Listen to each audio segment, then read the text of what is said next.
Hello, hello. Welcome to Genealogy Quick Start. How are you today? My name is Shamele, and we are so grateful to have you as a part of our community.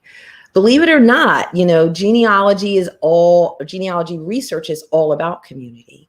We think about genealogists and doing genealogy, being deep in the archives, for hours, reading records by ourselves and, digging for information and digging for evidence.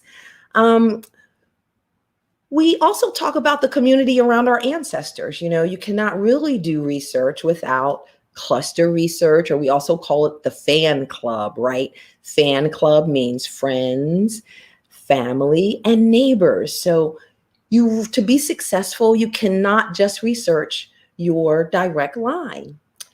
And in research, as a researcher, you need a community as well. So if you haven't done so, subscribe. We want to be a part of your community, but you need more community around you. I want you to think about, since this is a Philly Cam show, created for Philly Cam Studio, which is Philadelphia's public access channel, I want to suggest some local communities for you to join. If you're doing African American research, you want to check out African American Genealogy Group. There's a Genealogical Society of Pennsylvania. There's also local groups like Bucks County. And don't think that you need to be doing research in that area in order to join those groups. With AAGG, we do a lot of southern states. We do all over. So Bucks County, not only are they working on Bucks County, they're also have people who are researching other locations. So you want to check that out.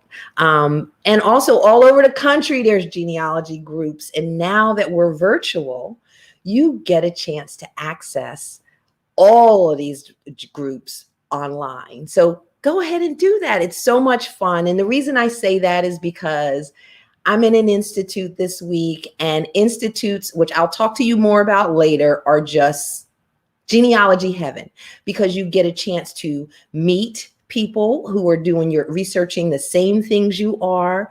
You also get to be with some of the top genealogy speakers in the country.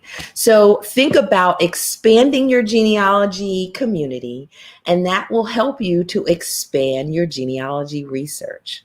So let's talk about our show today. We have two quick starts. The first quick start, or one of the quick starts, from our very special guest, which is, him, Jonathan, the citizen archivist from Soldier Source. He is going to do the pension index card quartet. Now, I remember when I first was introduced to the pension index cards, I was excited. And then I had Reggie Washington, who worked at the National Archives, tell me that there were 3 other cards. And I was just like, I don't have time for that, Reggie. But now we have Jonathan here, and he is going to help to explain what all those cards are and why do I need to look at all of them. And from our regulars, they always hit it out of the park with really cool ideas. They have one called, Are the Records Open or Closed? This is very important because we want everything, and so we should know what the availability of the records are. And Jim and Michael are here to share that with you. And so let me go ahead and bring them on. Here is Michael, John, Neill, and we have Jim Beidler. How are you guys doing today? I'm doing pretty good. Or is it pretty well? I can never remember. I'm not good with good and well. I think I remember that class in grammar in school, and I was like, this makes absolutely no sense. Well, now that I'm fully in the frame, I am doing well. So. I'm sorry. I like them to get us close. Hey, everybody out there. I forgot to say hello to you. Welcome so much for being here. Please let us know you're here. Let us know where you are from. And definitely share those genealogy groups. Of course, we have Gary Franklin. Gary, I'm missing you this week. I actually asked Tim, where is Gary Franklin? So it's nice to see you here today. Hello, Tammy from Atlanta. Nice to see you too. Russ Dean. I love 2 first names. I always think those are the coolest names. Do you guys like 2 first names? I like that. From Jackson. is this our first West Virginia? I don't remember any West Virginia. Dean Henry. Hey, Dean Henry. I saw those really cool pictures of you being inducted into the SAR, or is it SAR? Hey, Paula Moen from West Effort, New Jersey. And Joe Joyce, that's a cool name too, from Missouri. Do you know Ruth Ann Hager? She is like my genealogy goddess. So what are we talking about here today, guys? Vital records access, I believe. We'll find out when the PowerPoint comes up. But, Yeah, are the records open or closed? Because it's a key issue, obviously, to access. Usually, closed does not mean closed to everybody or all time, but it can inhibit your access. And also, this is something that changes. Primarily due to state laws, since vital records, with few exceptions where they're kept locally, are governed by state laws. So, guys, tell me this before we get started. Did you guys see the question? What's the coolest thing that you found on or about vital records? I was going to say someone who died on an iceberg. I made that up. But that was it was an attempt to take that cool reference. It was an attempt to take that cool reference and kind of go with it. I thought it was funny, but maybe that's just me. No, I don't have anyone who died on an iceberg. I will. Although before Jim let him go with his reference, individuals who die in northern states, you do want to keep in mind the date of death and the date of burial. There may be a time gap there if digging a grave in cold weather is a problem. That's not always a problem everywhere, but in some places that is a problem.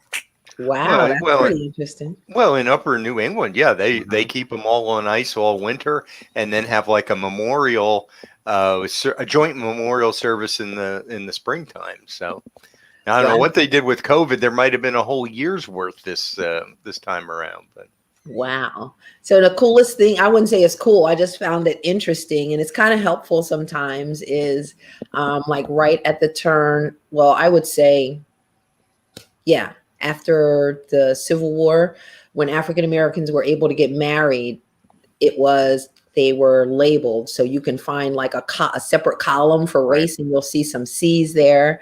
And sometimes you'll find like a totally separate book. Right. So that's something that's interesting to know. So guys, let's go ahead. I was going to say on death certificates, once we get to around 19, I forget the time period off the top of my head, 20, I think 10s or 20s was when they started to assign numbers to the cause of death to categorize those for a variety of medical purposes. So you may see some numbers written in there in the cause of death. That's an attempt to categorize that, kind of like medical coding today. It's an early start of that. And there are some guys to tell you what those numbers mean. Those numbers can be helpful if you can't transcribe the cause of death, if it's too difficult to read. That's a great. What? Go ahead. I'm sorry, I cut you off. I was just saying that is a great tip, Michael, because yeah, that's another way around records that are too difficult to read, and it kind of brings up a somewhat important point. Is these began for medical purposes, is why, especially death records, civil death records, why they began to be kept. And if I may, a short aside, when we were in the midst of a more than a decade long battle to bring the early Pennsylvania death certificates from closed to open. Thank you. I read the civil records law that Pennsylvania had on the books that they were claiming, made us a closed record state.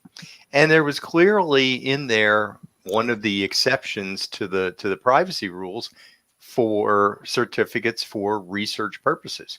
So of course I have the crust to bring this up with the Pennsylvania Department of Health MOOCs who were trying to keep these records from us. And she kind of cocks her head and says, "Oh, well, we've always interpreted that for medical research." I'm like, well, you know what? You could interpret it any way you darn well please, and in a much more genealogist-friendly way. They were not inclined. We needed to No, get the law changed. So, that was unbelievable. I yeah. remember that fight, and thank you so much. Like, I feel like that was like you're really like the super, you really was on top of that. So thank you. And I know you were with other people, but Well, thanks to all of you. I kept the flame alive, and I Yes. was there in the beginning, and I was there in the end. But there were other people who moved it forward in the meantime, because if I had been fighting the battle the whole 15 years, I would end up strangling some of these people. So and nearly did. I got invited to the official bill signing. And along, of course, mugging into the picture were all these Department of Health people who had fought tooth and nail to make sure the law didn't happen. Disgusting. And then here they are in their suits and like, anyway, Disgusting. bringing back interesting memories. So, all right, let's bring it on in. So today, you guys created a quick start. Are the records open or closed? So let's go ahead and get started with that. With step 1 is determine a place and time. So, yep, we know to do that. It's our traditional crosshairs, but yeah, again, because these are going to be at least state-specific records, if not in some case city-specific. Easy for me to say, right? Because state statute usually dictates the restrictions and the access to these. When we're talking about vital records, that's what determines the access. And we want to remember that a marriage record, technically it's a different record because a marriage is a contract, which is different from a certificate of birth, or we call them certificates of marriage, but that was a contract, which is a slightly different, it's not a death contract or a birth contract. So it's a slightly different record, but these laws are governed by, access is governed by state statute. Yep. Want to keep that in mind. Yep. Okay. So let's move on to step 2, which is what type of record are you looking for? So what are we focusing on today? Well, if I could just pick up on what Michael said. Yeah, the marriages, usually the proper term is a marriage license that they're taking out, which is what formalizes the contract. And one of the things you do have to watch out for on the records is they would come in to apply for a marriage license. This is most states, most places, and then have a waiting period, or if not an actual waiting period, it was a time before that application was returned, signed by the minister or the JP or whoever married them, and then that gives the actual marriage date. A lot of times you have some of these that they didn't return it, and then there's some doubt, did they actually get married or not? And one of the things when we're talking about what type of record, is it a birth, a marriage, or a death, what type of record it is impacts what kind of access you may have to that. Their birth and deaths, for obvious reasons, the time frames are a little bit different on those for privacy reasons and whatnot. Who can access those? Yeah, because again, one of the things about Pennsylvania is the marriage licenses have never been restricted as under there. You can get the license from somebody who took out the application yesterday if you want to. Wow. And likewise, one of the ways around the when it was a closed record state for death certificates is, and I forget what year it started to be required, in the probate files, if they had an estate that went through probate, a copy of the death certificate had to be put in there. And thankfully, those clerks weren't quite smart enough to realize that they should have done some redactions or should have that in a separate file. So that was a little end round. That's pretty nice. Without going down that rabbit hole, that just makes a good point. There may be more than one way to access something, and if you're having an issue in one location or clerk or whatever, you might want to see if there's other places to access that same information. And we're going to go on to step 3. And step 3 is step 3 is the record open or closed? And do we have a PowerPoint with some of that? Or am I getting mixed up that there was? But what you want to determine, and what I generally suggest to people in determining whether it's open or closed, you want to look and see. Most of the time, there are some exceptions to this. There are state copies of the vital record, and there may be a local copy of the vital record. You want to look at both jurisdictions. It may be cheaper to access it in one opposed to the other. There really shouldn't be differences in terms of access, but you never know. But make sure you've looked at all the jurisdictional levels where that birth certificate, death certificate, or marriage license or marriage record was recorded, because there may be some slight nuances in terms of how they're accessed. I would also reach out to state and regional and local genealogy groups on Facebook or other social media to see and say, I'm trying to access this record in this year, and get some feedback. Make sure you do that at all levels where that record might have been recorded. The county, some counties that still have active Gen websites are good for that sort of thing. Either a local expert who may tell you what the laws were for that time period, or may know what the access is, and they may even have abstracts of things. So many of those US Gen Web. many of them are not as active as they used to be. They're not. Right. And you know what else? Family Search. Like, that is my place to go for. And I also do this other thing, but I won't share it online because I don't know if it's good.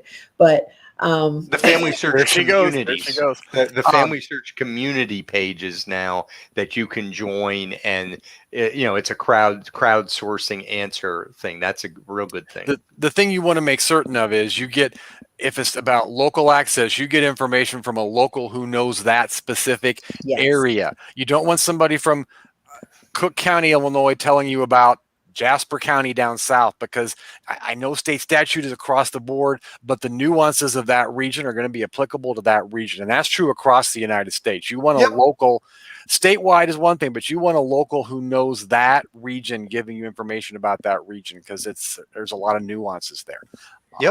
They may know extra sources that are helpful. Right. And you were talking about places to go besides going to the local societies. My very first death certificate that I got on my own was like the embossed with the colors, with the seal. It was just beautiful. And then after that, I figured out that the Family History Center in Birmingham had all of the microfilm rolls for Alabama that were open. And after that, it was like 50 cents, whatever, like the copy and the shipping was. So definitely check out the locals, because they'll know. Your mention of Family Search is really good too, because before you spend any money to anywhere, you want to look and see at the local and at the state level if Family Search has microfilmed or digitized those records, because the county or the state, they'll say, well, it's $15 a piece, and you want $40. I think it was 20 something dollars. Right. And Family Search, your access fees are a lot lower for that. They're not going to tell you, he's giving me the okay sign there. They're not going to tell you if they're free on Family Search, or you have to be in a center or whatever the case may be. But that's where you want to reach out first to see if you can get them online at no or minimal cost before you start shelling out money. And that's where, if you go to those Facebook groups or whatever for the county and state, somebody out there who doesn't want to spend money will tell you, there's a different way to access that. And part of the thing is the higher price ones that are official are certified, and for certified purposes, like if you're going to try to claim an estate or something like that, you're going to want the $15 or $25 one.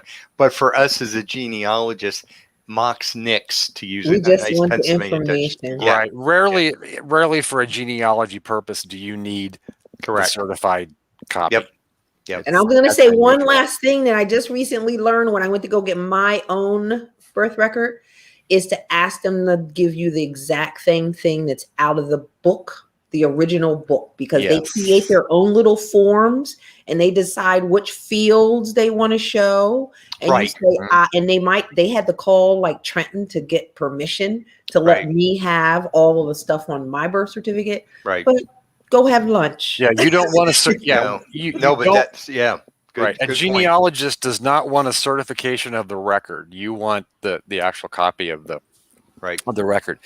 All right, let's move on to step Yep. 4. Step 4 is to locate the record. So you have shared some stuff here with us. I think there's a couple examples that I sent you to put on the And I was PowerPoint. shocked. These things are like new. When we talked about accessing things, and usually I access love it. problems are more recent issues. So I got some recent things, and this is one from 2008. This is my grandmother's death certificate from Florida.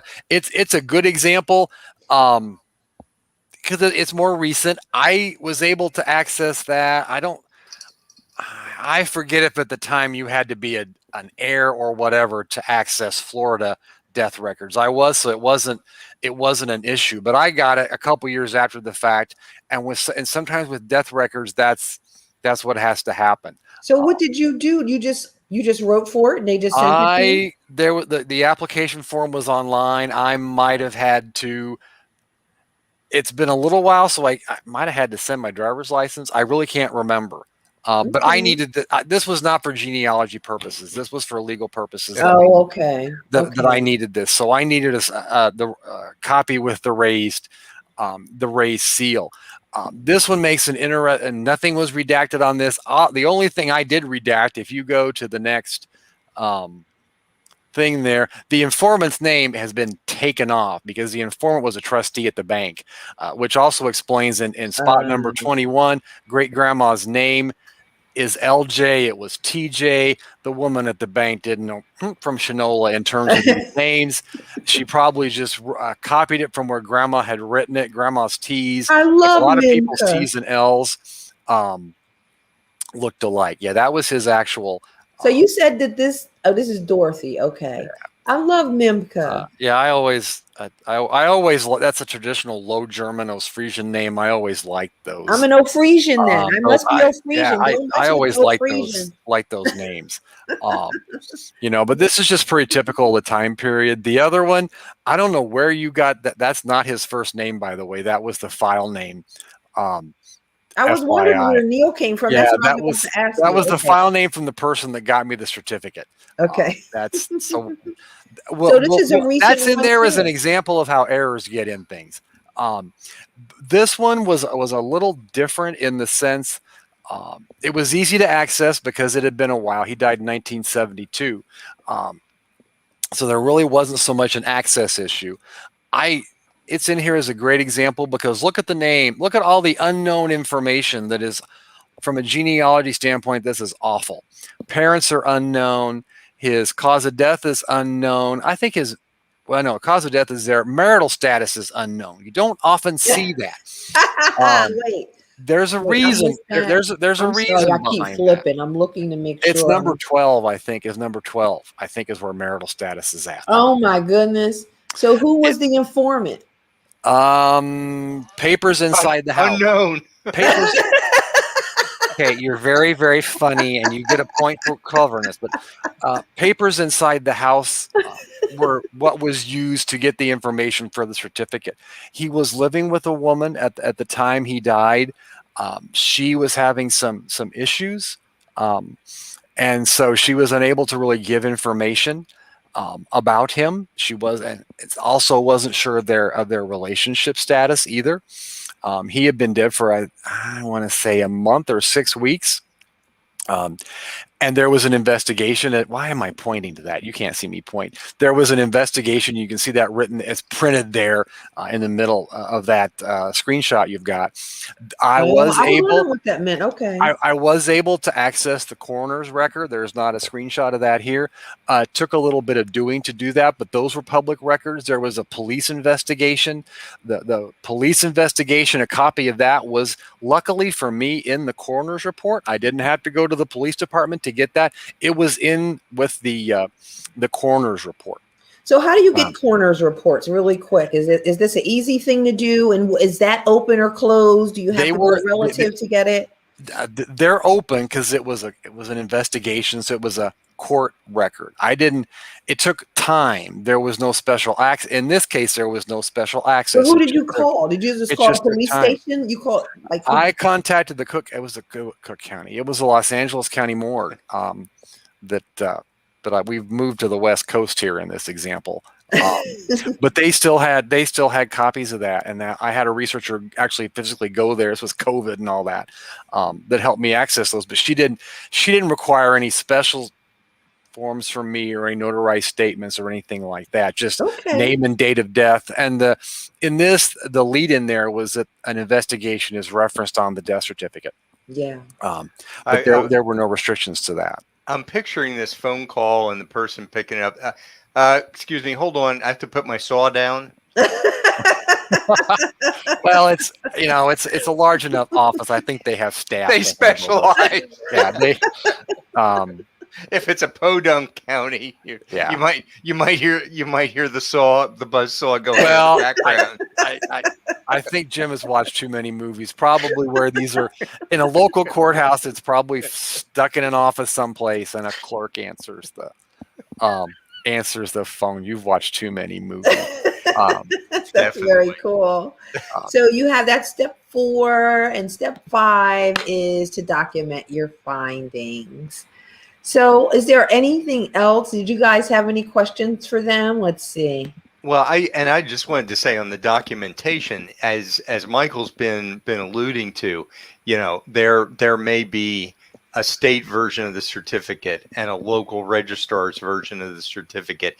You want to know exactly what you looked at, not just put down in your citation, death record for so-and-so.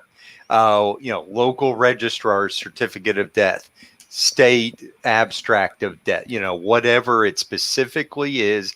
So exactly what you looked at. And then probably not you, but somebody else may think, well, there might be something else out there that I better still look for. Couple of quick comments based on some things I'm seeing in the chat. Mm-hmm. The cause of death on the death certificate might be different from what could be given in the newspaper. The newspaper may give a more gossipy account of what took place, and the death certificate is pretty much cut and dried. The other thing is, in some jurisdictions, before they will do a search of the index, they want you to know when the person died. And sometimes people say, well, if I knew when he died, I wouldn't be writing you. But there's other information that could be on that certificate. But if you don't have an approximate date of death, you could do a search, look for a newspaper account of the death, look for a death notice, a probate notice, or look on Find a Grave to see if the tombstone is there. You might have to do some of those other non-vital record searches to get a time frame to allow them to do a search of their death indexes if those indexes or whatever are not available for you to search online. Do either of you guys know anything about London? I know nothing about birth and no Londoners. Me either. So Kathy Mulligan Wiseman is saying that Family Search no longer shares death certificate availability in Ohio, that you have to go page by page. Kathy, is that have something to do with the issues that they're having with their affiliates, or are you just saying this is an online thing? I'm not sure about Ohio. Yeah, I think what's likely the case is that when they digitized the microfilm, they've gone back for permission to share things like that, or to index those and share the indexing. Okay. And in some cases, repositories are jerks and say no. So that's kind of what that was my thought too. That local agencies have denied online access to some of those images. Okay, Wanda Looney said, if you're doing research, the Family History Center at Birmingham, Alabama is now open on Tuesdays, Thursdays, and Saturdays. Thank you, Wanda. And if Pat's there, please tell her I said hello. I miss her to pieces. Shamel's going to start driving right after the quick start and head on down. So for Saturday. I love it. Let's do our quick start really quick. Remind you guys, are the records open or closed? Step 1, the crosshairs of genealogy determine a place and a time. Step 2, what type of record are you looking for? Step 3 is to figure out, is the record open or closed? Many sources, family search, I would start there. Step 4, locate the record. And step 5, document your findings. Guys, thank you so much. I really appreciate you, and we'll see you at On the other side. See ya. All righty. Give me 1 second, guys. Don't go anywhere. Our special guest is coming up. Give me 1 second.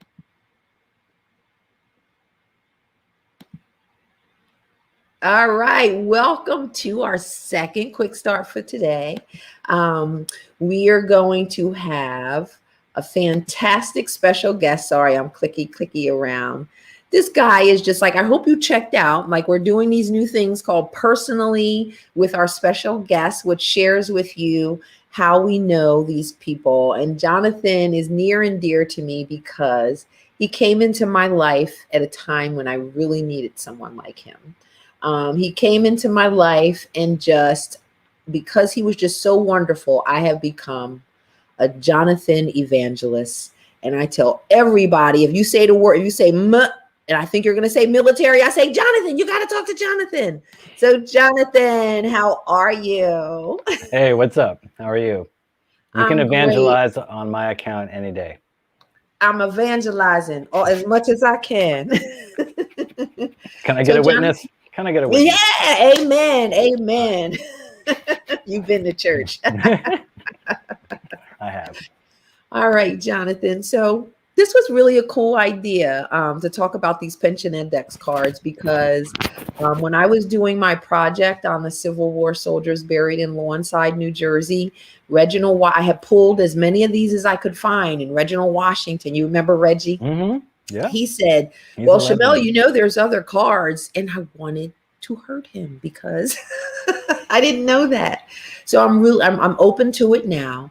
And so thank you so much for bringing this into my life. So today, before we get started, I did have an opening question for you. Mm-hmm. Is I'm going to start asking people what their genealogy origin story is. So very quickly, how did you start?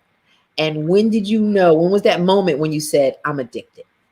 It was around the time of the school project, either right before that. Or Jonathan, your volume is really low.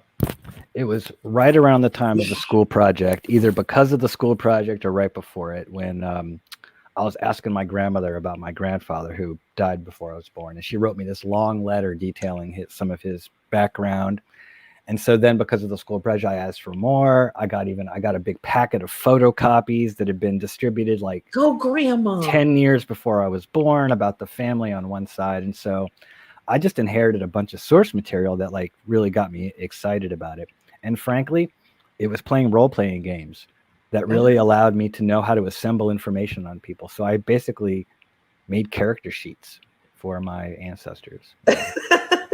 So it was like a combination of like school project, grandma having the material, and really being into like and Dungeons and Dragons. Yeah. Really. frankly, yeah. I mean, it's strangely enough, yeah. I love that. That is so fantastic. Thank you for sharing that. So Jonathan, let's get started with your quick start, the pension index card quartet. So it's not just one. There are 4 of them. So step 1, you're saying, is just locate the pension index card. And normally that's the name index card. So let me share that with everyone. So talk to us about this name index card. The most common search that people do when they start using an internet search engine like Ancestry, Family Search, which is free, or Fold3, which is a subscription service, is they search for a name. So when you're doing the name search, the first thing that's going to come up is somebody that's in a name index. And this pension index and these cards index people in an alphabetical sequence by name. So anybody that received a pension during a certain period of time will be in this index, alphabetical by their surname and then by first name. So here we are. So they go to one of the good places is Family Search. Yep. Family Search is free. So it's accessible to anyone. You don't need to have a subscription. So you can go to this site and you can type in a name or any other information they ask for. Sometimes the other information is indexed on the card as well. But this one's primarily name. So, use your typical genealogy skills and use name variations and all kinds of different combinations to get the results you want. But yeah, that's how you start on this with this page right here. So yeah, I blew it in. And I suggest this to everyone, is that even if you don't have a family story that has passed down that said that you have a Civil War ancestor or someone who could be a military person, search them anyway. Anyone, like I say, anyone that could have been of age to have fought in the Civil War down to age 14, I would say search this and see if you find them. What do you think, Jonathan? That's exactly what happened to me. During the first, I asked my parents about our ancestry, and my parents knew to their grandparents and maybe their great grandparents, but didn't really know any details, and said, oh, somebody had fought in World War II, somebody fought in World War I, but they had no idea about the Civil War, really. It wasn't until I got a hold of some source material that I started looking up the names that I saw. And using this index was a really big key, because this index is so widely available. So many people get to see this. Yes. And so a lot of people hit this index and think, hey, is that my guy? Is that my great-grandfather? Is that my great-great-grandfather? Wow. So who's this guy? This is Jordon. You like that name? I love that name. Jordon Carey. Jordon Carey served in Company C of the 25th United States Infantry. That's one of the famous historically black units in the United States Army that was segregated. It was composed only of black enlisted men and men of color. So this card just basically indexes his name, the unit he served in, and then has a sequence of numbers at the bottom that indicate a series of file numbers for an application, for a certificate. And then at the bottom, there's like an extra special number that we'll talk about on a Is later a C card. number the same as an XC number? It is. The C is when the person is alive, and they add the X when the veteran is deceased. Ah. So yeah, at this point, everybody that had a C or XC number is probably deceased. So they should all be XC. But sometimes the record wasn't amended after the person died, or the record was created, or this card was created while the person was still living. Hence. So can you clarify one thing for me about these cards?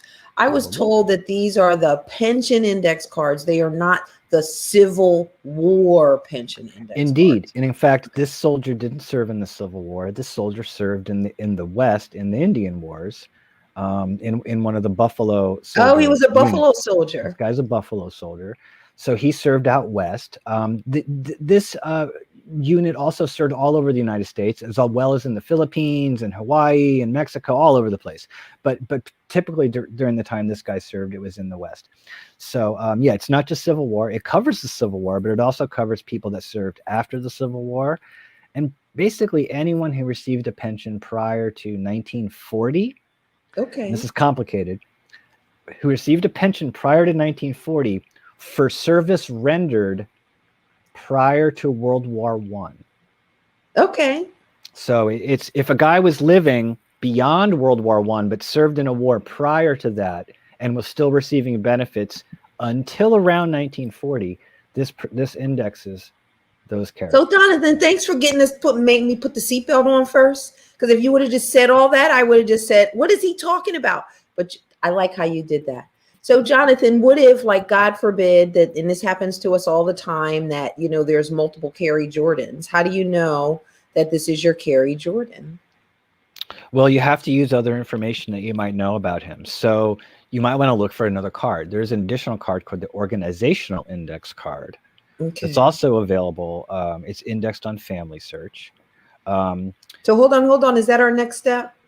I believe so. Oh, okay. I just wanted to point out that there's a date on here for when he filed. There is a date, correct. And where they filed that is. So the date would be, the date here that says 20th of September, 1924, clearly indicates he was alive at that time.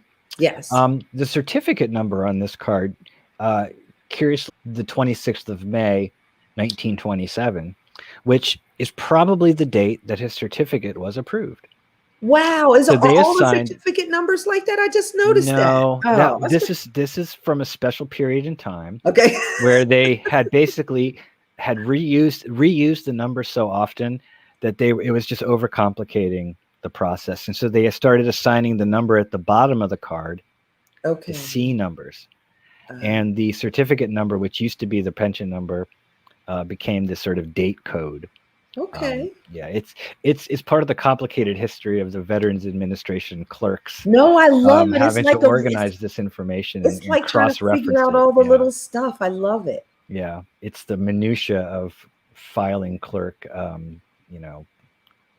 And they probably thought really long and hard, and they had Obsessive many compulsive- meetings about this. Yeah, And obsessive compulsive disorder at its most extreme. So let's move on to step 2. but thank goodness they were so tedious. We love that. You know, genealogists love the tedious, right? Exactly. Yes. Be as pedantic as possible, please. Okay.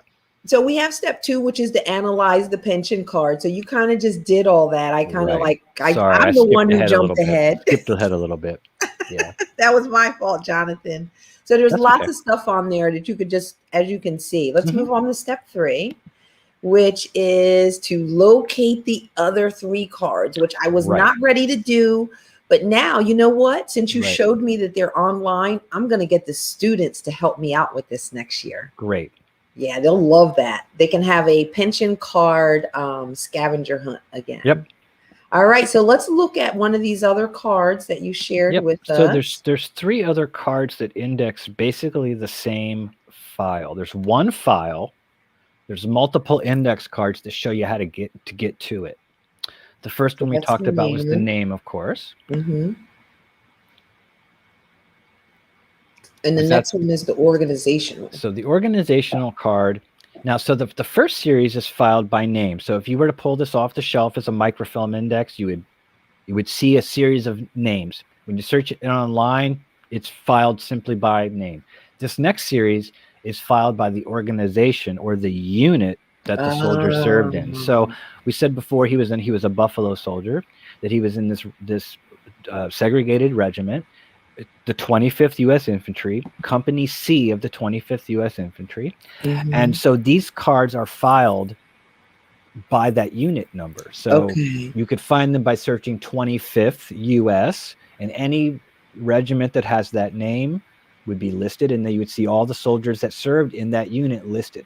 So That's what's cool about it. If you're Yeah. doing a regimental study, exactly. I would come to these organizational cards and go through these in this manner. This is one of the most valuable ways to gather extra information and build your fan club. The fact is, this is the fan club. In fact, this is what the clerks in the War Department did, because when they wanted to verify a soldier's service, they would look in the files of his buddies and say, did they say the same thing? Were they in the same place? Are they testifying on each other's behalf? So this was created simply for the exact thing the genealogists do. The clerks in the War Department were doing the same thing. They were comparing and contrasting data. They were doing comparisons. Wow. They were crunching the numbers, doing the arithmetic. What did guy one say? What did his comrades say? What did they say about him? And so that's exactly what this index does. It's a fan club index, really. Fan club index. I love it. So that's the organizational index. Is there anything on here that you want to highlight to us? So clearly this shows when he enlisted and when he was discharged. So this shows that he only served for about a year and a half, a little more than a year and a half. He's entered in February 1901 and was discharged in 1902. And then he did receive a pension. So probably you can assume that he served a very short time. He eventually received a pension. Maybe he was discharged for some kind of illness or disability. Is this the pension law? It's set, yes. So if you knew what that code meant, it would tell you what the law was. That probably means some law from 1920. It's hard to know exactly. There isn't really a guide to these codes. You'd have to kind of do a lot of comparing to figure out what those I'm going to task Craig Scott with that. He might have created some kind of index to the codes on the cards. Sometimes it's clear. Sometimes it says old age. Sometimes it says, it'll clearly say what it is. It'll be indicative of exactly what it is. So that's great new information from the name index. You have the enlisted, the discharge date, and you get the, Right. like you could try to figure out which the law that might And have. often there's another field here that says additional services. This one happens to be blank because this person only served in one unit. Okay. But if they'd served in additional units under a different number, like he's in the 25th, there could be like the 24th or the 26th or the 50th or the 10th. He could have served in one of those other units, and that would also be listed on the card. Okay. And in the organizational unit, he'll have one card for every single organization he served in, with all the cross-reference information showing this is the same guy that served in all these different units. Oh my goodness, it's so much. That's cool. And even at the bottom, sorry, can you go back to 1 sec? Yeah. At the bottom, it has like his data. It shows a field for date of death. This doesn't record that, but if they knew the date of death, they would record it for the soldier.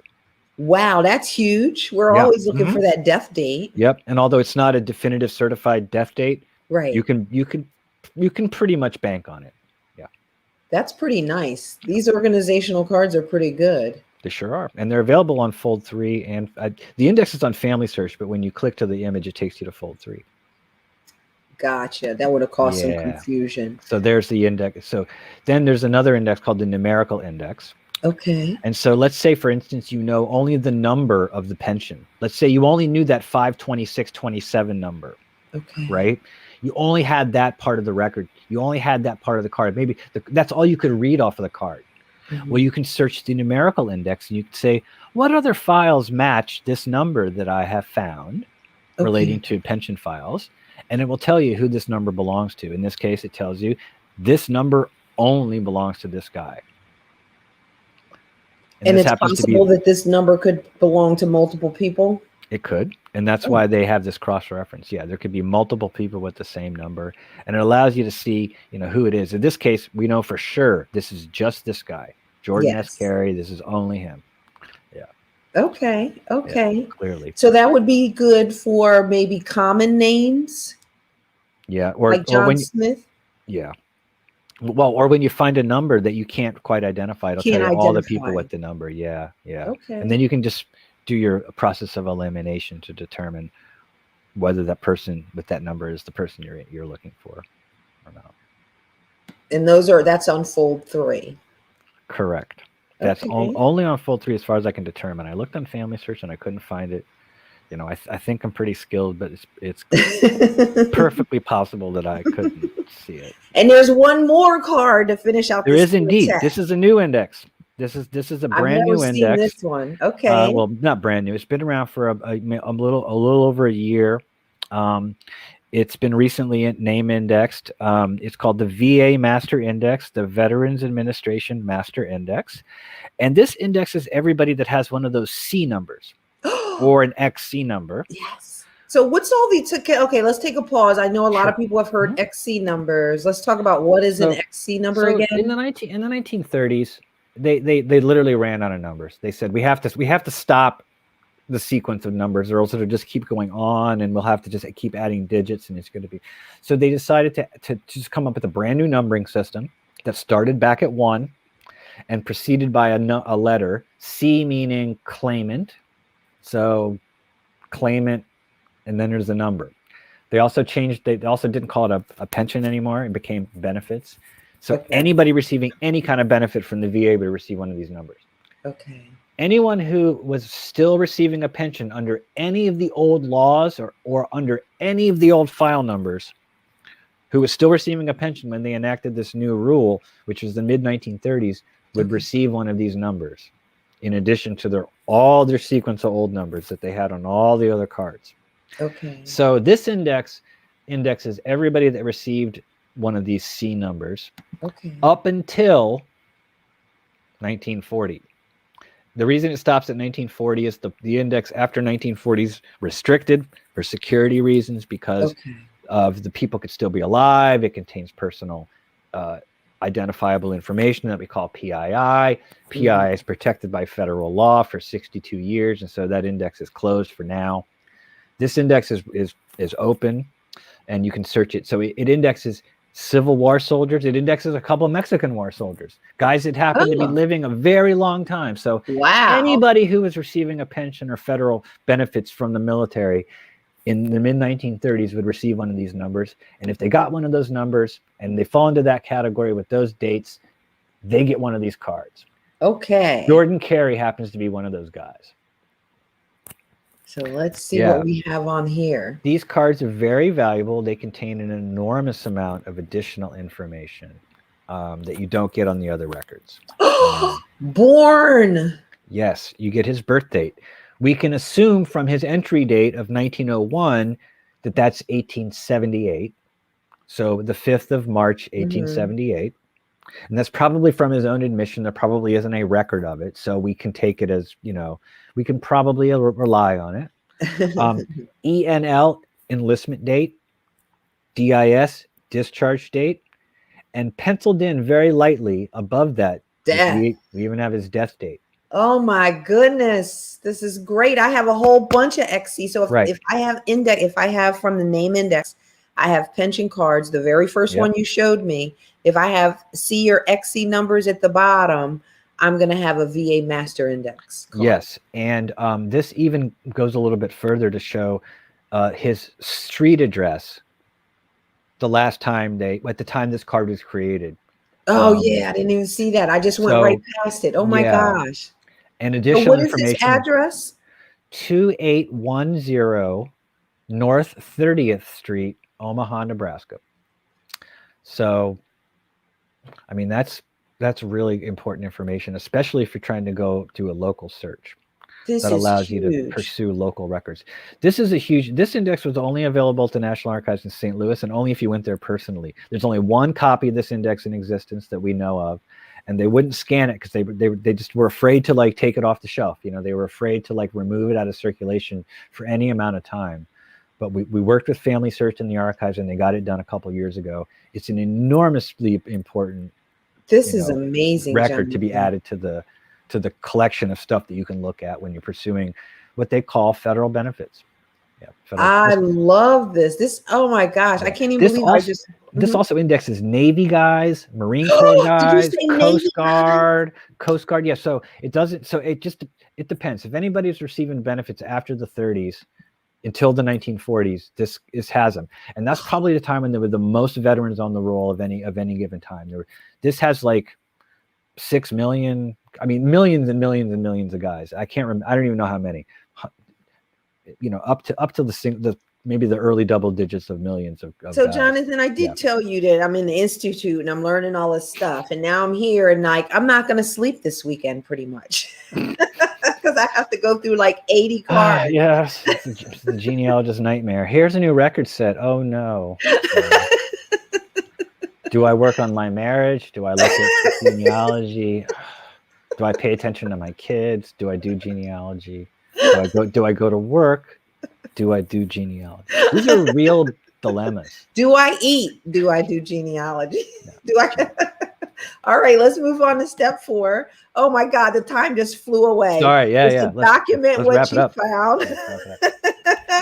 And then step 5 is to use the clues to find more records. I mean, this VA master index, there's so many clues here with having birth and death and address forever. Yep. So let's take a look at the Jonathan's quick start. That was fantastic, Jonathan.